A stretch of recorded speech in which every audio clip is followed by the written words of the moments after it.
Hey, what's going on, guys? Minuteman Preparedness. So look, I've sat down and made some notes. So since the last video I made referenced the issue with threats of mass violence and bomb threats at schools, since that last video, I've went ahead and done my best to try to locate the other ones that have occurred since then, and several other important incidences that have occurred. So starting off with today, the 5th, and I'm kind of going over these because, like I've said in the other video, with my background, these things happen, and there's one listed on here. I believe I may know why it had happened, and I'll discuss that in just a minute, but I do find it strange that there's so many, and it's not just targeting one school. A lot of times it's targeting multiple schools. And one interesting thing is a lot of elementary schools. That's not something you see a lot. Typically, that's more with the middle and high schools, reference bomb threats and threats of mass violence. And I'll kind of get into that reasoning here in just a minute.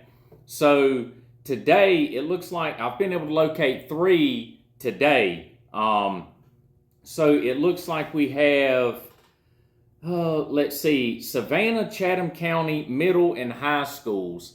So that's 2 or more schools. It may just be a middle and a high school. Today, that's in Georgia, they had a bomb threat. So of course the school was locked down and authorities went through the proper procedures. Again, today, Glendale in Queens, New York, one of their high schools had a bomb threat.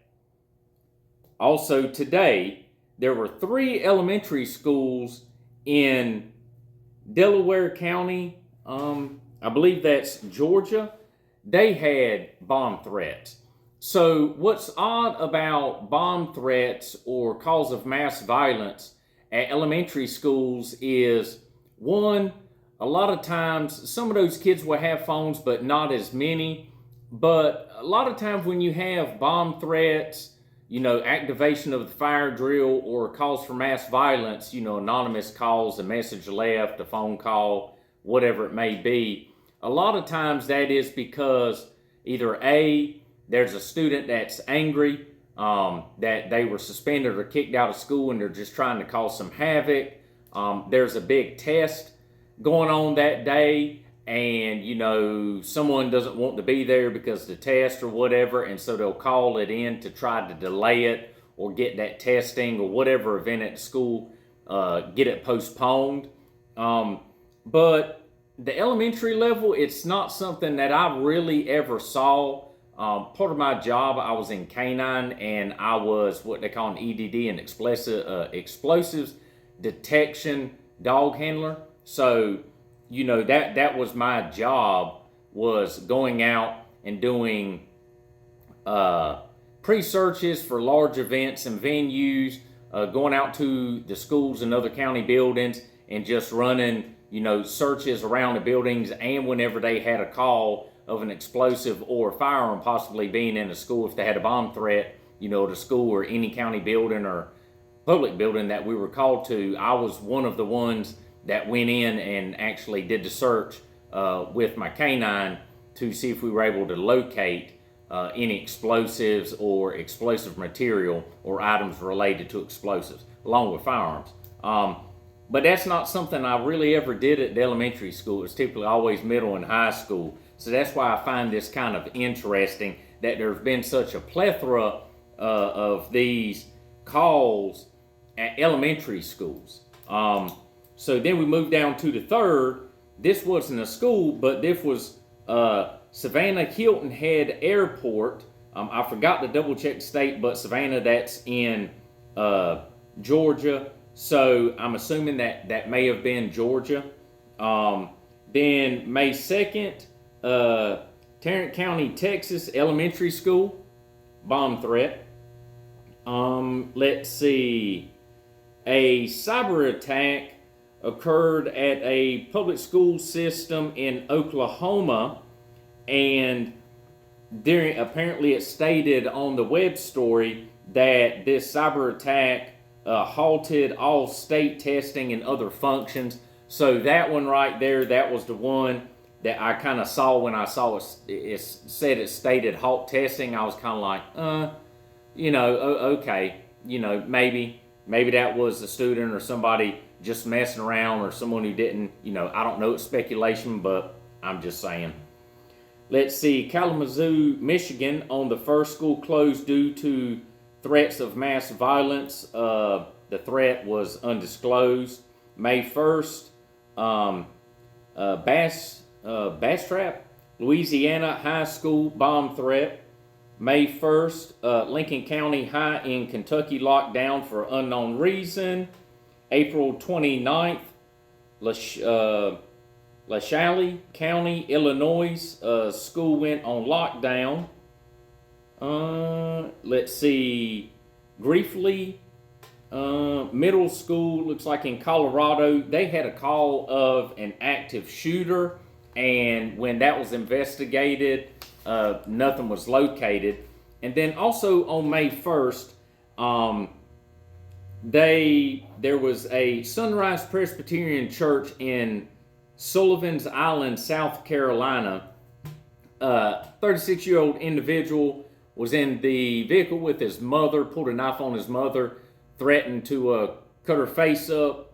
She exited the vehicle. He jumped in the vehicle and drove onto Sunrise Presbyterian Church property, and there were teachers and students outside at this facility. He ended up striking 3 people, 2 being children, 1 being a teacher, and 1 child was actually trapped under the vehicle. When the vehicle came to stop, he fled the scene on foot, but he was caught shortly thereafter, and with all of his charges, he has not been given bond. So with that information, I looked up the dude.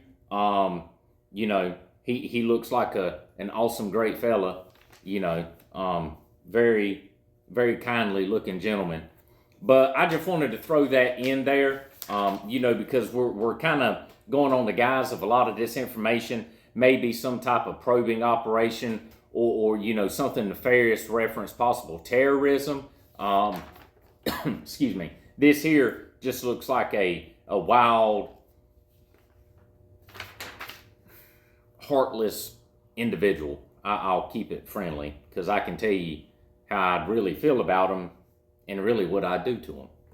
But, so with this information here, really the whole premise behind this is to try to keep you all informed a little bit. And, just make sure, like I've always said, you're prepared. You're paying attention to what's going on around you.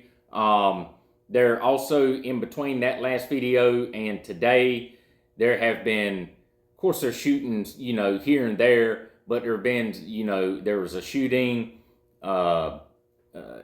in a park filled with children. There was several larger shootings that were in like open public areas.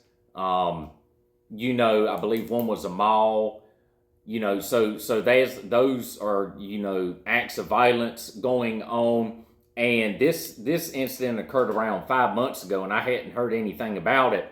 But there's a large propane storage facility, and there were 2 men that parked on the side of the road driving a Tesla and were photographing that large facility. Of course, it was fenced in, and I'm not talking about a place that refills your bottles. This was like kind of like a distribution hub or something of that sort. And they were photographing that facility. It stated it was 2 Arabic men, and they fled the area. Really, there hasn't been anything else come out about that since then.